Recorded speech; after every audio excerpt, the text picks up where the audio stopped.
Vamos lá, então. Questão número 13, dando continuidade aqui, nós temos a 13 na página 4, que ela fala assim, ó. Foi uma questão do vestibular da Mackenzie, inclusive. Dado o conjunto C, com esses 4 elementos aqui, 0, 1, 2, 3, ele quer o número de subconjuntos não próprios.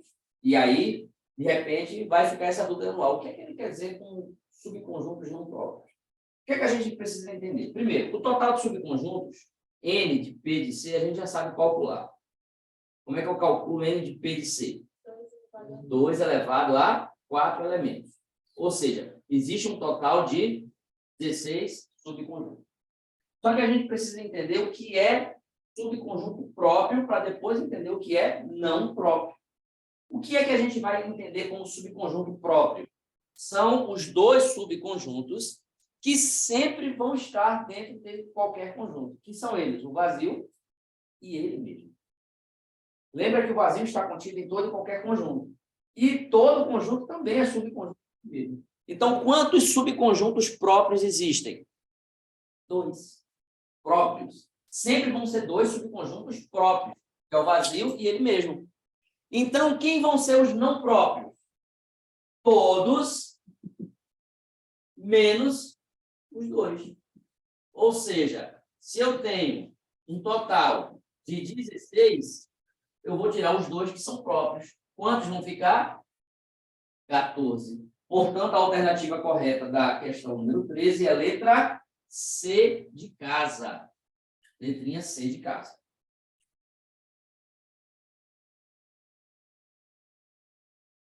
Dando continuidade aqui, então, a gente vai falar agora das operações com conjuntos. São 4 operações com conjuntos: união, interseção, diferença de conjuntos e complementação.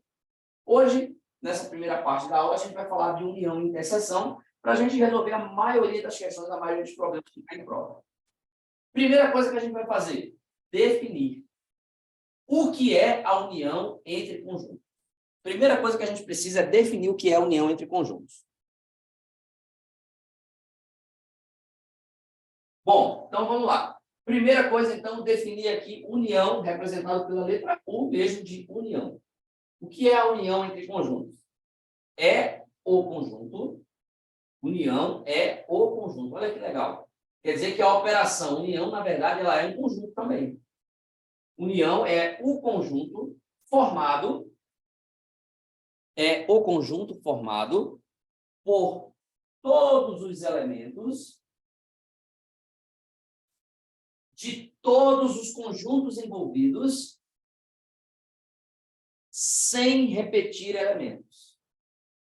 Então, é o conjunto formado por todos os elementos de todos os conjuntos envolvidos sem repetir elementos. Então, nós temos 3 situações ou 3 casos que a gente precisa analisar sobre a união, também sobre a interseção e também sobre diferença e complementação. Mas vamos entender cada um deles. Primeiro, da união. Então, nós já vimos que a união é simplesmente um conjunto também. Só que é um conjunto que vai ser formado por quem? Por todos os elementos de todos os conjuntos que estiverem envolvidos, sem repetição, sem repetir. Por que eu falei todos os conjuntos envolvidos? Porque eu posso ter união entre 2 conjuntos, mas eu posso ter união entre 3, 4, 5, entre 10 conjuntos. A união vai pegar todo mundo, tomando cuidado para não repetir quem já entrou. Sem repetir elementos. Esse é o detalhe. Esse primeiro caso é o caso mais fácil que tem, porque nós temos aqui o que nós chamamos de conjuntos disjuntos. Isso é um conceito que você precisa guardar. O que são conjuntos disjuntos? São conjuntos que não têm elemento em comum. Se você olhar aqui para o nosso exemplo, o conjunto A, 1, 2, 3, o conjunto B, 4, 5, 6 e 7. Tem algum elemento em comum entre A e B? Não. Nós dizemos, inclusive, que é a interseção vazia. Vou falar da interseção daqui a pouco, mas você já começa a entender isso aí. Os conjuntos disjuntos, eles não têm elementos em comum. Significa que a interseção entre eles é um conjunto vazio. Tá. Quem vai ser a união aqui? Todo mundo. Como ninguém é repetido mesmo, é todo mundo diferente, você vai botar 1, 2, 3, 4, 5, 6 e 7. Aí, ó. Isso é a união. É esse conjunto aí, formado por todos os elementos. Agora, eu representei aqui por extensão. Se eu fosse representar no diagrama de Venn, eu poderia colocar aqui, para deixar claro que são 2 conjuntos distintos. Disjuntos também pode ser chamado de distintos, tá? Eu poderia fazer assim, ó. A gente chama de rachurar. E fazer esses traços aqui, ó, como se estivesse pintando. Rachurar todos os elementos, dizendo que isso aqui representa o quê? A união B. Esse é o primeiro caso, primeira situação. Segundo caso, possível de existir para a união entre conjuntos. Né? Pegando aqui dois conjuntos para ficar mais fácil o entendimento. Esse segundo caso aqui é quando eu tenho elementos em comum, ou seja, a interseção não é um conjunto vazio, existem elementos em comum. Quem são os elementos em comum nesse caso aqui que consegue perceber entre o conjunto A e o conjunto B? 3 e 4 estão no conjunto A, o 3 e o 4 também estão no conjunto B. Ou seja, tem dois elementos em comum. Percebe? Quem vai ser a união nesse caso agora? Vai ser todo mundo. Só que eu tenho cuidado de não repetir elementos. Eu coloquei o 3 e o 4 aqui, eu vou colocar de novo? Não, eu coloco só quem? 5. Aí a união. Então, é o conjunto formado por todos os elementos, os conjuntos que tem aí, sem repetir o que já entrou. Esse é o detalhe. Então, isso aqui é a representação por extensão. Se eu fosse colocar no diagrama, para ficar bem legal, ó, você percebe que o A e o B estão entrelaçados porque tem uma região em comum aos dois. O 3, ele pertence tanto ao conjunto A, mas também pertence ao conjunto B. O 4, idem. Pertence aos dois conjuntos. Agora, quem é que pertence apenas ao conjunto A? O elemento 1 e o elemento 2. E quem é que pertence apenas ao conjunto B? O elemento 5. Mas como a gente quer representar a união não é todo mundo, então eu vou rachurar, eu vou pintar tudo para dizer que é a união. Esse é o segundo caso. Bom, vamos para o terceiro caso, para a terceira situação, e aí a gente vai precisar entender qual é a diferença e o que é que está acontecendo aqui de uma situação para outra. No terceiro caso, a gente fala que é um conjunto e um subconjunto. Olhando para os exemplos aí, quem é subconjunto de quem? O B, ele está aqui dentro, ó, do A. Ó. Se você percebeu, todos os elementos de B estão aqui. Ó. Ou seja, o B, ele é subconjunto de A. Nós podemos dizer que B está contido em A e que A contém o B. Falei, a gente não vai deixar. Aquilo que a gente aprendeu é base e a gente vai usar sempre aqui. Quem é a união B? A união B é todo mundo, todos os elementos. Mas se você perceber, todos os elementos aqui são, na verdade, os elementos do conjunto A. Então, eu posso dizer que a união B, na verdade, é igual ao conjunto, não é verdade? Ou seja, a união aqui, na verdade, é o conjunto maior. Quando eu tenho um conjunto sendo subconjunto do outro, a união vai ser o maior deles. Porque um vai estar dentro do outro. Sim ou não? Agora, representando aqui no diagrama, para isso ficar mais claro. Dentro de B eu tenho o 1 e o 2, mas que também está dentro do A ao mesmo tempo, sim ou não? E quem é que está dentro apenas do conjunto A e não está dentro do B? O 3 e o 4. Só que a união é tudo. Então, ó, 1, 2, 3 e 4. Ou seja, é o próprio conjunto A, que é igual a união B. Não é verdade? Agora, vamos lá. Presta atenção, que é o que vai interessar para a gente. Porque a gente vai ter problema quando a gente vai precisar achar a quantidade de elementos dos conjuntos envolvidos. O IBGE faz muito isso. Ele vai na sua casa, faz um monte de pergunta e depois ele vai apresentar os resultados para, inclusive, ter o quê? A tal das gestões das políticas públicas. Ah, eu preciso abrir escola naquele lugar porque está faltando escola, abrir posto médico, enfim. Aí, imagina um exemplo de uma pesquisa que é muito comum. São pesquisadas não sei quantas pessoas, 500 pessoas, e aí descobre-se que 200 pessoas gostam de usar ônibus como meio de transporte, 250 usa Uber e, sei lá, 180 usa carro próprio, meio de transporte próprio. E aí ele quer saber quantas pessoas andam só de ônibus, porque tem pessoa que usa ônibus, mas também usa Uber, ou então ele tem carro, mas às vezes usa ônibus. Então, é usando teoria de conjunto que a gente consegue ter as respostas. Eu preciso saber, tantas pessoas usam ônibus. Para quê? Para colocar mais linhas de ônibus naquele bairro. Então, perceba como isso aqui é importante, pode ser aplicado na vida real. Usando esse tipo de teoria, esse tipo de problema e de forma de resolver que a gente chega a essas respostas. Vamos lá. O que é que eu quero que vocês percebam aqui? Olha para mim para responder junto. Para de copiar tudo e olha para cá. Qual é o número de elementos do conjunto A aqui nesse primeiro caso? 3. E o número de elementos do conjunto B? 2. 4. 4, 5, 6 e 7. São 4 elementos. Então, eu tenho um com 3 e outro com 4. Quem é a união aqui? São 7 elementos. Se você parar para perceber, a união tem exatamente a soma, falando da quantidade de elementos, a soma da quantidade de elementos do conjunto A com a soma da quantidade de elementos do conjunto B. 3 mais 4 dá 7. Mas isso no primeiro caso, por quê? Porque eles são conjuntos distintos, eles não têm elementos em comum. Por isso que a união vai ser a soma. Será que isso sempre vai ser verdade para qualquer situação? Não. Perceba aqui na segunda situação, onde eu também tenho 4 e 3. Mas a união tem 7 elementos, igual no primeiro caso. Eu usei a mesma quantidade para você comparar de maneira clara. Eu tenho 4 e 3, ali deu 7. Eu tenho 4 e 3 e aqui deu... Por que deu 5? Deu quanto a menos que lá? Exatamente 2. Por que exatamente 2? O que foi que diminuiu de lá para cá? Quem pode dizer?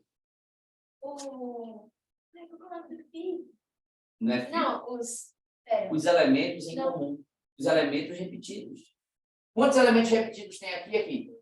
2. Por isso que diminuiu. Porque na união não entra os elementos repetidos. Se você for para a definição, você vai ter a resposta. Porque lá fala que a união é um conjunto formado por todos os elementos de todos os conjuntos, sem repetir elementos. Então, como eu tenho 2 elementos repetidos, ficou menor em 2 elementos. Então, o que foi que diminuiu do primeiro caso para o segundo? A interseção que eles têm em comum. Se eu tivesse 3 elementos em comum, não ia ser 5, ia ser 4. Entendeu? Agora, terceiro e último caso, vai diminuir mais ainda. Quantos elementos eu tenho? 4 e 6. Era 4 e 2, na verdade, né? Ou seja, se eu for somar, ia dar quanto? 6. Eu fui meio infeliz aqui no meu exemplo. Mas dá para a gente resolver isso, colocando 3 aqui. Pronto. Não mudou nada. A união continua sendo a mesma coisa. Mas, em vez de ter 4 mais 3, 7, eu só tenho quanto? Percebeu que diminuiu mais ainda? Por que diminuiu mais ainda? Porque a interseção agora são quantos elementos? São 3. 1, 2 e 3 aqui. 1, 2 e 3 aqui.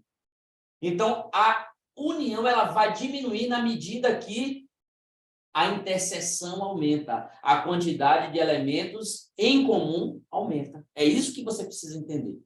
Então, quanto mais elementos em comum, menos elementos eu vou ter na união. Perceba aqui que a união é exatamente o conjunto maior. Por quê? Porque o conjunto menor está todo dentro do conjunto maior. Então, a união é o conjunto maior. Bom, vamos falar agora, então, da segunda operação, para a gente encerrar essa primeira parte da nossa aula de conjuntos. Por hoje, né? Na próxima aula, a gente continua falando das outras operações. Então, segunda operação é a interseção. O símbolo que representa a interseção é o U de cabeça para baixo, o U invertido, pode ser assim. E a definição para você escrever aí é a seguinte. Interseção é um conjunto, perceba que também é um conjunto, formado apenas pelos elementos em comum dos conjuntos envolvidos. Interseção é um conjunto formado apenas pelos elementos em comum dos conjuntos envolvidos.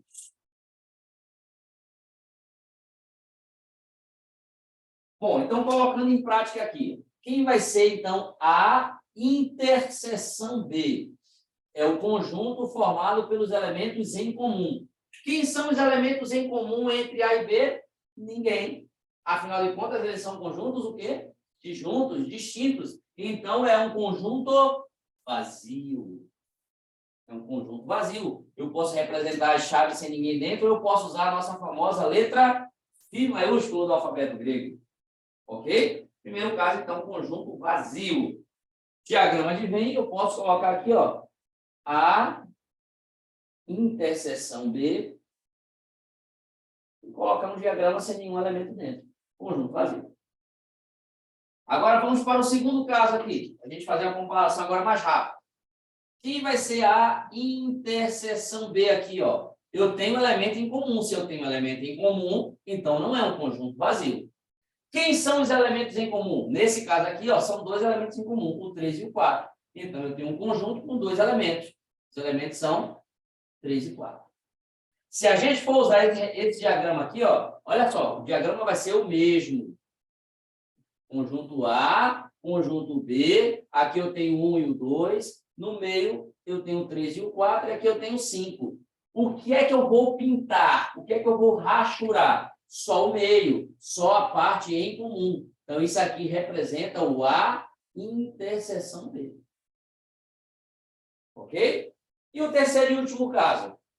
Quem é A interseção B agora? Quando um conjunto é subconjunto do outro. Gente, se a união é o maior deles, quem é a interseção? É exatamente o menor. 1, 2 e 3 são os elementos em comum, ou seja, o conjunto B. Então, perceba que o diagrama é o mesmo novamente. O B dentro do A. Aqui eu tenho 1, 2 e 3, né? Ficou faltando 3 aqui. Vou mudar isso aqui, ó. E aqui fora eu tenho só o 4. Mas como a interseção é o conjunto B, é o conjunto menor, eu vou pintar aqui dentro a parte em comum. Ok? Eu coloquei o 3 aqui porque eu tinha esquecido, né? Tinha colocado só 1 e o 2 em comum. Aí eu aumentei para ficar a mesma 4, 3, 4, 3, para a gente perceber a diminuição. Como é que a união vai diminuindo? À medida que a interseção vai aumentando. Ok? Então, essas são as 3 situações. Gente, nosso último ponto teórico da aula de hoje. A fórmula de Morgan. A relação que o Morgan descobriu exatamente observando essas 3 situações que a gente colocou aqui para vocês. Qual foi a conclusão que ele chegou? E nós chegamos praticamente juntos agora a essa mesma conclusão. Que o número de elementos da união entre 2 conjuntos, por exemplo, também tem para 3, né? Mas vamos começar por aqui devagarzinho. Para 2 conjuntos. Como é que eu chego na quantidade de elementos? Eu vou somar os elementos dos 2 conjuntos envolvidos, como a gente viu. Ó, eu somei. Por que eu não tirei ninguém? Aqui é só a soma, porque não tem ninguém em comum. Mas quando começa a ter elemento em comum, eu pego a soma, mas tiro o quê? A interseção. Então, é exatamente isso que ele percebeu. É isso que é a fórmula de Morgan. Eu vou somar os cardinais dos conjuntos e vou tirar o quê? A quantidade de elementos que eles têm em comum, ou seja, o número de elementos da interseção. Lembre que esse N é o quê? É o cardinal, é a quantidade de elementos. Então, o cardinal da união, o número de elementos da união, é igual a quê? É igual à soma dos cardinais dos 2 conjuntos, tirando o quê? Tirando a quantidade de elementos que eles têm em comum, que são os elementos repetidos. Pronto. Essa daqui é a relação de Morgan, que a gente vai também utilizar.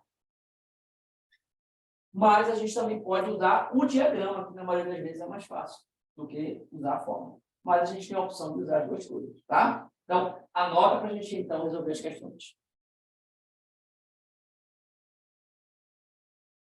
Vamos lá, gente. Para a gente finalizar a nossa aula aqui, questão número 1, na página 3, fala assim, ó.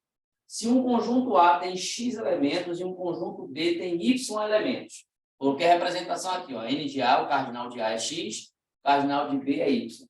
Aí a pergunta dele. Quantos elementos terá a interseção B? Ele quer saber qual é o cardinal da interseção, mas olha a pergunta. Se A e B são disjuntos. O que são conjuntos disjuntos? Foi o primeiro caso que eu coloquei aqui. São conjuntos distintos, são conjuntos que não têm elementos em comum. Se eles não têm elementos em comum, a interseção deles é conjunto vazio. Se é o conjunto vazio, a quantidade de elementos entre A e a interseção B é 0. Letra B de bola. O cardinal é 0, é um conjunto vazio. Conjunto distinto, conjunto vazio. Quantos elementos tem um conjunto vazio? 0. Beleza? Número 2. Sabendo que um conjunto A tem 4 elementos e um conjunto B tem 3 elementos. Olha a pergunta dele. Quantos elementos, no mínimo, tem A união B? Gente, a união B tem 3 situações que podem acontecer. Se os conjuntos são distintos, quem vai ser a união B? Vai ser 4 mais 3. Ou seja, 7. Mas isso aqui é o máximo. Ele quer saber quem é o mínimo. O mínimo, ou seja, a união vai diminuir na medida que a interseção vai aumentando. Quando é que a interseção é maior? Quando um conjunto é subconjunto do outro, que é aquela terceira situação, terceiro caso. Ou seja, quando a interseção é o conjunto menor. Se a interseção é o conjunto menor, a união é o conjunto, ou seja, tem quantos elementos? No mínimo 4. No máximo 7 e no mínimo 4. Foi aquela situação que a gente viu. Ó. Primeiro caso tinha 7, Depois começou a ter elementos em comum, diminuiu, porque tinha 2 elementos em comum. E o terceiro caso, eu tinha os 3 elementos em comum, mas os 3 elementos significam o quê? Um conjunto menor. Então, lembra que a união ficou o conjunto maior? O próprio conjunto maior? Sempre será assim. Então, vai ter no máximo 7 se os conjuntos forem disjuntos, distintos. E vai ter no mínimo 4 nesse caso aqui. Por quê? Porque um conjunto é subconjunto do outro. Então, a união é o maior deles, 4, e a interseção é o menor, 3.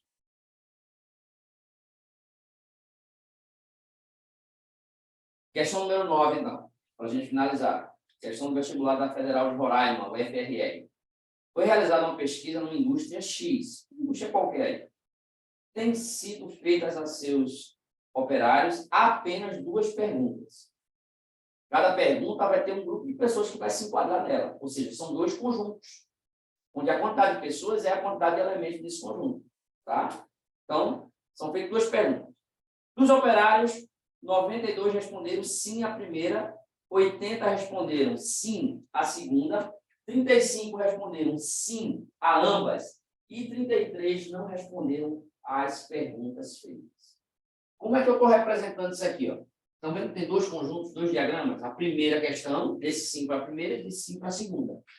Como ele disse que teve gente desse sim para as duas, eu coloquei os 2 conjuntos como? Uma parte em comum para os 2. E essa parte de fora, o que a gente chama disso aqui? A gente chama isso aqui de conjunto universo. Que é o total de operários que vai responder as 2 perguntas. Mas vamos lá, vamos colocar os dados no lugar. 80 responderam sim à primeira pergunta. Vou colocar aqui, 80 para a primeira e 92 para a segunda, né? Não. Não foi o contrário? É o contrário, 92 responderam sim à primeira, é verdade. Li errado. 92 sim à primeira e 80 sim para a segunda. Quantas pessoas disseram sim para as duas? 35. Então, aqui, essa parte aqui do meio é a interseção. 35 para as duas. E tem a galera que não respondeu nem para a primeira nem para a segunda. Onde é que eu vou colocar elas? Vai ter que ficar em algum lugar. Vai ficar fora das 2 perguntas, mas dentro do que a gente chama de conjunto universo. 33 pessoas aqui fora. O universo vai ser todo mundo. Quem disse sim para a primeira, quem disse sim para a segunda, quem disse sim para as duas e também quem disse não para as duas, né? Não disse sim para nenhuma das duas. Beleza? Agora, o que é que a gente precisa entender? Essa é a dica. Eu não estou usando a relação de Morgan aqui. Por quê? Porque o diagrama é a maneira mais fácil, visual, de te dar informações. O que é que você precisa entender? Essas 35 pessoas que deram sim para as duas, elas estão aqui dentro dessas 92 pessoas, sim ou não? Então, quantas pessoas disseram sim apenas para a primeira pergunta? 92 menos 35, que dá quanto? 92 menos 35. A gente tem dificuldade de fazer isso aqui. Não pode se fazer na calculadora, não. Aqui, 12 é menor do que 5. Então, pega um emprestado para virar 12. 12 menos 5 dá quanto? 7. E como pegou um emprestado aqui, virou quanto? 9 menos 1, 8. Quanto é 8 menos 3? Então, quantas pessoas disseram sim apenas a primeira pergunta? Isso pode ser uma pergunta da questão, tá? Ele pode perguntar, olha, quantos operários disseram sim apenas a primeira questão, apenas a primeira pergunta? 57 operários. E ele também poderia perguntar, quantos operários disseram sim apenas a segunda pergunta?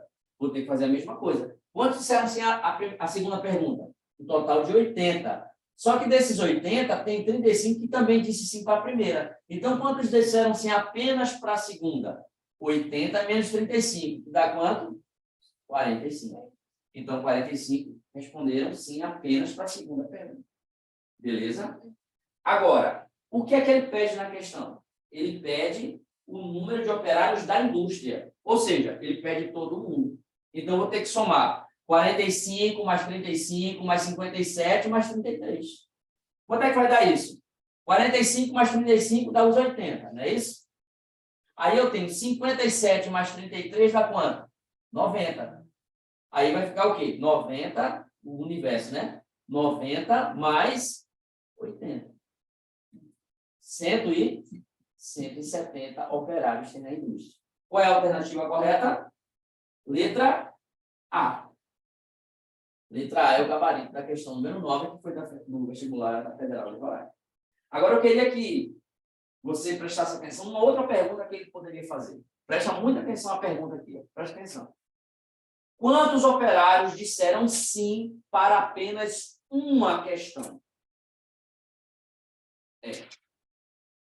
Quantos operários disseram sim para apenas uma questão? Se a pergunta fosse assim, como é que você responderia? Quantos operários disseram sim apenas para uma questão? Se você olhar, você só tem condições de responder se você olhar no diagrama. Aí está a resposta. Fazer uma pergunta mais simples. Quantos operários disseram sim para as duas perguntas? Olha, eu mudei a pergunta. Quantos operários disseram sim para as duas questões? 35. Disseram sim para as duas. Quantos disseram sim para uma? 45 mais 57.